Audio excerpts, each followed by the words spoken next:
नमस्कार दोस्तों, देश की पुकार यूट्यूब चैनल में आज आपका हार्दिक स्वागत है। दोस्तों, अन्य दिनों की तरह आज जो मुद्दा है वह राजनीतिक नहीं है। यह पूरी तरह से एक सामाजिक मुद्दा है जिसमें मैं आपके सामने चर्चा करने जा रहा हूँ और इसका विश्लेषण करने जा रहा हूँ आपके सामने। और मुझे उम्मीद ही नहीं है, पूरा विश्वास है कि आज मेरे द्वारा उठाए गए इस मुद्दे को और इसलिए इसके विश्लेषण, इसके तमाम पक्षों पर जो मैं अपना नज़रिया रखूँगा आपके सामने, उसको आपका पूरा समर्थन मिलेगा। यह उम्मीद और यह पूरा विश्वास है मुझे।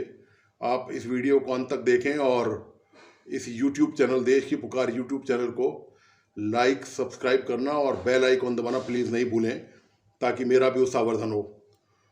दोस्तों, विवाह एक ऐसा बंधन है जो समाज चलाने के लिए, परिवार चलाने के लिए, देश चलाने के लिए बहुत ज़रूरी है। और यह जो विवाह नाम की संस्था है, यह समाज की एक ऐसी इकाई है जिसी से किसी शहर का, किसी समाज का और किसी राष्ट्र का निर्माण होता है। और हर युवा की एक तमन्ना होती है कि उसको एक जीवन अच्छा साथी मिले और उसका बेहतर जीवन हो, उसकी गृहस्थी अच्छी तरह संचालित हो सके। वह एक तरह से ये ऋण जो है वो अपने बुजुर्गों का होता है कि वह विवाह करके वो ऋण हो जाए उससे। तो ये एक महत्वपूर्ण सामाजिक परंपरा है और भारतीय दृष्टि से आप इसको देखें तो इसमें वेदों में, शास्त्रों में विवाह के मामले में हजार तरह के श्लोक हैं, दृष्टांत दे रखे हैं तमाम धार्मिक ग्रंथों में कि विवाह जीवन में कितना आवश्यक है और कितना महत्वपूर्ण है। लेकिन आज के इस दौर में आप देख रहे हैं कि जहाँ आपम धापी मची हुई है और जहाँ एक तरह से कहें कि धन बल का वर्चस्व बढ़ता जा रहा है, पैसे का समाज में। ऐसे में होता यह है कि बहुत सारे युवाओं के ये सपने मन ही मन में रह भी जाते हैं कि पर्याप्त आर्थिक इंतजाम नहीं होने के कारण और या पर्याप्त मेल नहीं होने के कारण, क्योंकि अब समाज में वो जमाना गया पहले कि पहले तो जो है नाई जो है वो निमंत्रण लेके जाते थे और कोई रिश्तेदारों में पता बताया था तो आपस में विवाह का आयोजन होता था और रिश्ते नाते इस तरह जुड़ते थे।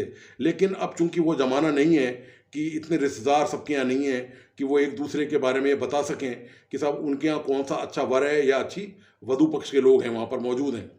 तो ऐसी स्थिति में ऐसे युवाओं के साथ विडंबना ये है कि उन्हें अपना जीवन साथी चुनने के लिए ना तो पता मिलता है उनका और ना यथोचित कोई स्थान मिलता है।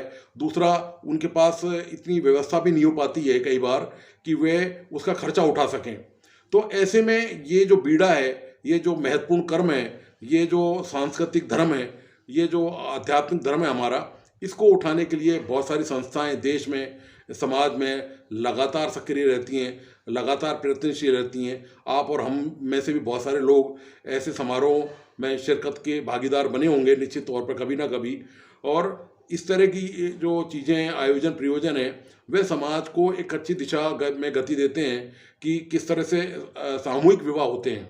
तो सामूहिक विवाह का जो ये प्रचलन है, ये काफ़ी महत्वपूर्ण है और ये उन लोगों के लिए ख़ास तौर से जिनको ये लगता है कि उनकी आर्थिक स्थिति ऐसी नहीं है या उनको वर या वधू की तलाश करने में कहीं दिक्कत आ रही है, तो वो इस तरह के आयोजन में कि ख़ास तौर से उनके पास कोई सार्वजनिक स्थल ऐसा नहीं है और इतना पैसे का इंतजाम नहीं कर सके, इतना खर्चा नहीं कर सकते, तो आखिर उनका विवाह कैसे हो। ऐसे में ये बीड़ा जो है समाज की ऐसी सामाजिक संस्थाएं, धार्मिक संस्थाएं उठाती हैं। तो दोस्तों, जो जिक्र जो मैं दरअसल इस संदर्भ में कर रहा हूँ आपसे, वो बड़ा महत्वपूर्ण है। महत्वपूर्ण इसलिए है कि 12 में महावीर जैन समुदाय की एक संस्था है। वहाँ के जो मंत्री हैं, राजस्थान सरकार के प्रमोद जैन भाया, खान मंत्री, उन्होंने और संस्था ने संयुक्त प्रयासों से एक ऐसा भव्य और एक ऐसा विशाल आयोजन किया है सामूहिक विवाह का कि आप उसके बारे में जानकारी प्राप्त करके जो मैं चर्चा कर रहा हूँ आपसे, आप आश्चर्यचकित रह जाएंगे। ये इस आयोजन का रजिस्ट्रेशन तो कई महीने पहलों से इसकी घोषणा हो गई थी और ये जो मूर्त रूप में जब लाया गया, जो इसको धरातल पर उतारा गया इस पूरी योजना को, तो ये वहाँ जो नेशनल हाईवे निकलता है 12 से, ये वहाँ पर इसका आयोजन किया जा रहा है। और आज इसमें दरअसल विवाह सम्मेलन संपन्न हो रहा है। मतलब अभी तक ये कार्रवाई चल रही है मेरे वीडियो बनाए जा रहे तक, और हो सकता है कि रात तक जो है वो ये कार्यक्रम चलता रहे। तो ये करीब 2200 बीघा में, करीब 2000 बीघा में इतना बड़ा, इसमें सैकड़ों पंडाल लगाए गए हैं। और इसमें जो सबसे महत्वपूर्ण बात यह है कि 2222 जो जोड़े हैं उनका सामूहिक विवाह संस्कार इसमें संपन्न कराया जाएगा।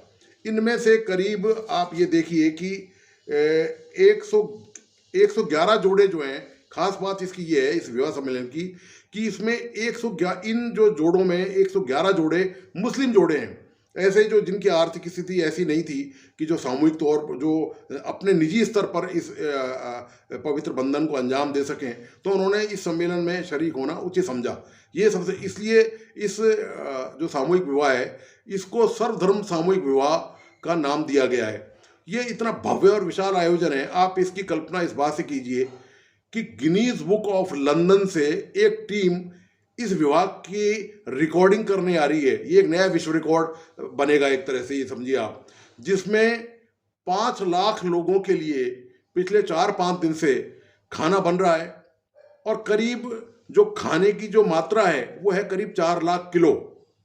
4 लाख किलो खाना इसमें पकेगा टोटल, अनुमान इस बात का है 5 लाख लोगों के लिए।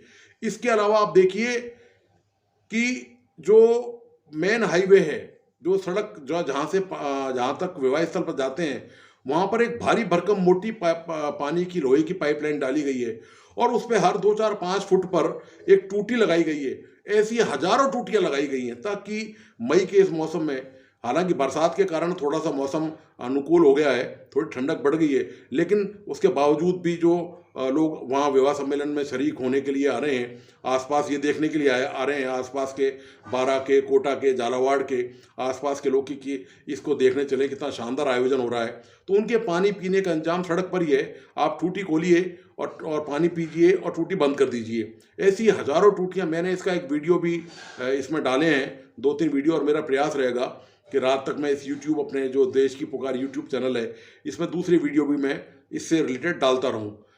इस सम्मेलन में खुद मुख्यमंत्री अशोक गहलोत, विधानसभा अध्यक्ष सीपी जोशी, राजस्थान कांग्रेस के प्रभारी सुखजिंदर सिंह रंधावा और अन्य, और जो प्रदेश अध्यक्ष हैं कांग्रेस के गोविंद सिंह डोटासरा, वे आज हेलीकॉप्टर से इस सम्मेलन में शिरकत करने के लिए बारा पहुंचे हैं।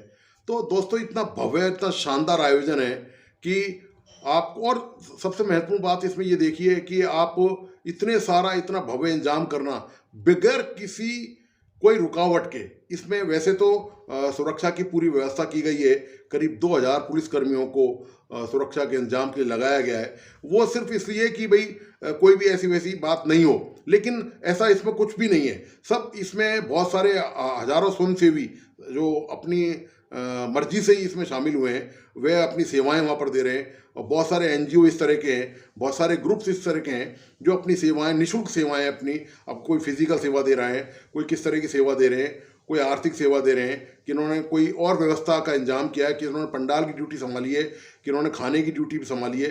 तो हजारों लोग ऐसी ड्यूटी में वहाँ पर लगे हुए हैं निस्वार्थ भाव से। आप देखिए, इतना बड़ा सामाजिक कर्म है, इतना बड़ा जो परिवार का जो आगे बढ़ाने का जो मामला है, जो समाज को आगे ले जाने का मामला है, वो सामूहिक स्तर पर इतनी बड़े पैमाने पर होना, ये बहुत बड़ी बात है। और ऐसा नहीं है कि जो वर वधू हैं उनको बाकायदा आशीर्वाद के तौर पर उनकी घरगृहस्थी चूंकि अभी स्टार्ट हुई है, तो उसे चलाने बसाने के लिए उनको जो ज़रूरी जो सामान मुहैया कराया गया है वह भी संस्थाओं द्वारा ही कराया गया है। उनको मंगलसूत्र दिया गया है और जो दूसरे जो आवश्यक घरेलू जो ज़रूरत के सामान है वो भी उसमें मुहैया उनको कराए गए हैं। तो दोस्तों, सवाल इस बात का ये कि क्या ऐसी परंपराएं आगे नहीं बढ़नी चाहिए? देश में आज भी हजारों लाखों युवा ऐसे हैं जिनके पास इतनी क्षमता नहीं है कि वे आर्थिक तौर पर इसको वाइबल बना सकें। जो विवाह, जो आदमी हंसी खुशी का जीवन गुजारता है, वो कहीं ना कहीं ये आर्थिक विषमता जो है, या आर्थिक जो बाधा है, ये जो धन की कमी है, ये कहीं ना कहीं उनके जीवन में प्रतिकूल प्रभाव डालती है। और विवाह जैसे बंधन से वे वंचित तो नहीं रह पाते, लेकिन मन में कहीं अफसोस तो जरूर रहता है कि काश उनके साथ भी 10-20 लोग होते और एक अच्छा समारोह उनके सामने होता। तो ऐसे में ये संस्था ने जो काम किया है, ये बहुत ही पुनीत काम है। और कहने का तात्पर्य यह कि हमें यदि बदलाव देखना है तो शुरुआत कहीं ना कहीं से अच्छी होनी चाहिए। और जब जगह जगह से एक साथ शुरुआत होगी तो वो शुरुआत निश्चित तौर पर एक जगह इकट्ठी होकर कहीं बड़ी शेप लेती है। और वो बड़ी शेप लेती है वो ऐसी बड़ी जो फिर कार्यक्रम होते हैं, जब समाज में हर तरफ से इस तरह की अच्छी पहल की जाती है, सकारात्मक पहल की जाती है, आज चाहे पर्यावरण का मामला हो, चाहे सामूहिक व्यय का मामला हो, चाहे साफ सफाई का मामला हो, या और दूसरे सामाजिक ऐसे कार्य हों, यदि वे सब उनमें लोगों की ज़्यादा से ज़्यादा भागीदारी होने लगे तो आप ये निश्चित मान के चलिए कि हर काम हम ये चाहें कि सरकार के भरोसे हो जाए या सरकार सारे काम आके करे, तो ये काम सरकार के नहीं है, ये काम समाज के भी हैं। और समाज की जिम्मेदारी बनती भी है कि जो सक्षम लोग हैं वे इस तरह के लोगों को जो संबल सहारा चाहते हो उनको कहीं ना कहीं सपोर्ट करें। और दरअसल इसमें मॉरल सपोर्ट ज़्यादा है, इसमें कोई पैसे का खर्च नहीं है, लेकिन चूंकि सबने मिलकर कंट्रीब्यूशन किया है तो वो पैसा फिर काफ़ी हो गया है, तो उससे इतना बड़ा आयोजन, ये सफल आयोजन यहाँ पर किया जा रहा है। तो दोस्तों मैं उम्मीद करता हूँ कि इस तरह के आयोजनों को लगातार आप सब प्रोत्साहन देंगे और इस तरह की परंपराएं यदि आगे बढ़ेंगी तो निश्चित तौर पर समाज में जो बहुत सारी संकीर्णताएं, बहुत सारी जो मान्यताएं, वे भी समाज में ख़त्म होंगी। आप देखिए कि सम्मेलन में हिंदुओं के साथ मुस्लिम भी आए, तो ये जो गंगा जमुनी संस्कृति जिसके लिए भारत मशहूर है और अपनी संस्कृति का प्रचार प्रसार पूरे देश में, पूरे विश्व में भारत करता रहा है, शुरू से ही प्राचीन काल से करता रहा है इस संस्कृति के लिए। तो वे देखिए यहाँ आप दोनों का मिलन यहाँ पर हुआ है। तो न केवल ये बल्कि और भी जो दूसरे समुदाय हैं, दूसरी जो धर्म के लोग हैं, वो भी इस तरह का आयोजन करें और उन आयोजनों में दूसरे लोगों को बुलाएं। और मैं खुले दिल से इस मामले में जो जैन जो वर्ग है, जो जैन समाज है, उसकी तारीफ करना चाहूँगा। जैन समाज ऐसे मामले में बहुत आगे रहता है। आप चाहे देखिए अंगदान का मामला हो या इस तरह के जो भी सामाजिक इस तरह के कार्यक्रम है, निश्चित तौर पे आप ये मान के चलिए कि जैन समाज के लोग जबकि देश में संख्या में बहुत कम है, लेकिन सामाजिक कार्यक्रम में, देश निर्माण के कार्यक्रम में, समाज निर्माण के कार्यक्रम में, भलाई के कार्यक्रम में, इस तरह के अच्छे कार्यक्रम में वे हमेशा सक्रिय रहते हैं। चाहे वो रक्तदान शिविर का मामला हो, चाहे वे अंग डोनेट करने का मामला हो। आप अक्सर मीडिया के जरिए, सोशल मीडिया के जरिए आपको ये जानकारी मिलती होगी कि जैन समाज के लोगों ने कि कोई मृतक ने अंगदान किया है, आंखें दान किए हैं। इसकी तादाद कंपैरेटिवली जनसंख्या कम होने के बावजूद बहुत ज़्यादा है अन्य जातियों की तुलना में। तो यदि जातियों में प्रतिस्पर्धा भी हो तो अच्छे कामों के लिए भी होनी चाहिए, केवल इन्हीं कामों के लिए नहीं होनी चाहिए। तो ऐसे अच्छे कामों के लिए कम संख्या में होने के बावजूद भी जैन समाज ने बहुत ही अच्छा काम किया है और जैन समाज शुरू से ऐसे अच्छे काम में लगा हुआ है और पहले से ही करता आ रहा है। तो दोस्तों अब एक ऐसी नई शुरुआत है। शुरुआत तो दरअसल जातियों के लेवल पे इस तरह के कार्यक्रम होते हैं, लेकिन सर्वधर्म को लेकर जो मतलब तमाम जाति या धर्म के लोगों को शामिल कर जो कार्यक्रम किया है वो बहुत ही शानदार है और इसकी सभी जगह तारीफ भी हो रही है। आप देखिए इसकी और प्रशंसा हो रही है हर तरफ से। तो उम्मीद यही की जानी चाहिए कि समाज में इस तरह से ही धीरे धीरे करके बदलाव आएगा और हम जिस अच्छे समाज की, एक आदर्श समाज की हम उम्मीद करते हैं, वह निश्चित तौर पर इसी तरह की चीज़ों से, इस तरह की क्रियाकलापों से, इस तरह की सामाजिक कार्यक्रमों से जरूर देश में, समाज में परिवर्तन आएगा। तो दोस्तों आज राजनीति की बजाय आपको ये सामाजिक मुद्दा कैसा लगा? आप अपने विचार, अपने महत्वपूर्ण सुझाव मुझे ज़रूर भेजिए ताकि मैं उनको आगे जो इस तरह के विश्लेषण हैं उनमें शामिल कर सकूं। और आप प्लीज़ आप इस वीडियो को ज़रूर पूरा देखिए और इसे लाइक, सब्सक्राइब करना और इसका बेल आइकन दबाना नहीं भूलिए। धन्यवाद, नमस्कार।